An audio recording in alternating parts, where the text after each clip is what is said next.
যুক্তরাষ্ট্র ও ইসরায়েল মুসলিম বিশ্বের মধ্যে বিভেদ সৃষ্টি করতে মরিয়া, এমন অভিযোগ করেছেন ইরানের প্রেসিডেন্ট মাসুদ পেজেশকিয়ান। সৌদি যুবরাজ মোহাম্মদ বিন সালমানের সঙ্গে এক টেলিফোন আলাপে তিনি বলেন, তেহরান সর্বদা মুসলিম ঐক্য ও আঞ্চলিক স্থিতিশীলতার পক্ষে কাজ করে যাচ্ছে, আর ইসরায়েল ওই ঐক্যে ভাঙন ধরাতে চায়।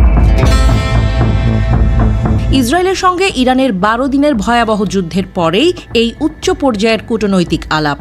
একাধিক ইরানি পরমাণু বিজ্ঞানী, সামরিক কর্মকর্তা এবং নিরীহ নাগরিক সহ ওই আগ্রাসনে নিহতের সংখ্যা 600 ছাড়িয়েছে। এমন এক প্রেক্ষাপটে সৌদি আরবের ক্রাউন প্রিন্স মোহাম্মদ বিন সালমানের সঙ্গে ফোনে কথা বলেন ইরানের প্রেসিডেন্ট মাসুদ পেজেশকিয়ান।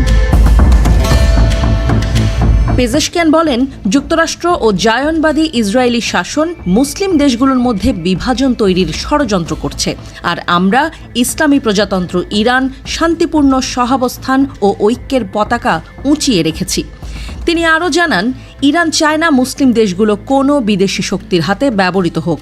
ফিলিস্তিনের অধিকার, স্বাধীন পররাষ্ট্রনীতি এবং পরমাণু কর্মসূচির বৈধতা নিয়েই চলমান সংকট। তেহরান তার সার্বভৌম অধিকার অক্ষুণ্ণ রাখতে দৃঢ় প্রতিজ্ঞ। পেজেশকিয়ান বলেন, যে কোনো কূটনৈতিক প্রচেষ্টায় বন্ধু ও ভাইয়ের মতো দেশগুলোর সহযোগিতা আমরা আন্তরিকভাবে স্বাগত জানাই। সৌদি যুবরাজ মোহাম্মদ বিন সালমানও আলোচনায় তার অবস্থান পরিষ্কার করেন। তিনি বলেন, ইসরায়েলের হামলার প্রথম দিন থেকেই রিয়াদ এই আগ্রাসনের তীব্র প্রতিবাদ জানিয়েছে। সৌদি যুবরাজ বলেন, আমরা মুসলিম দেশগুলোকে কখনোই কোনো তৃতীয় পক্ষের আগ্রাসনের ঘাঁটি হতে দেব না, সে হোক আমেরিকান ঘাঁটি কিংবা ইসরায়েলি ড্রোন। তিনি আরও বলেন, রিয়াদ বিশ্বের বিভিন্ন দেশের সঙ্গে কূটনৈতিক যোগাযোগ চালিয়ে যাচ্ছে, যেন দ্রুত ইসরায়েলের আগ্রাসন বন্ধ হয় এবং অঞ্চল আবারও স্থিতিশীলতায় ফিরে যায়।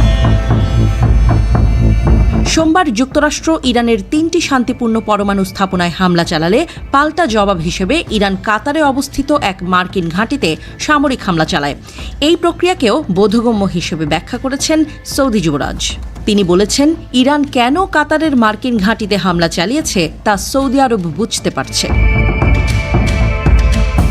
ইরান সৌদির এই সাম্প্রতিক সংলাপ একটি গুরুত্বপূর্ণ বার্তা দেয়। মুসলিম বিশ্বের ভেতর বিভেদ নয়, বরং ঐক্য ও সংহতির সময় এখন। আর ইসরায়েল ও যুক্তরাষ্ট্রের আগ্রাসনকে প্রতিহত করতেই এই ঐক্য আরও জরুরি হয়ে উঠছে।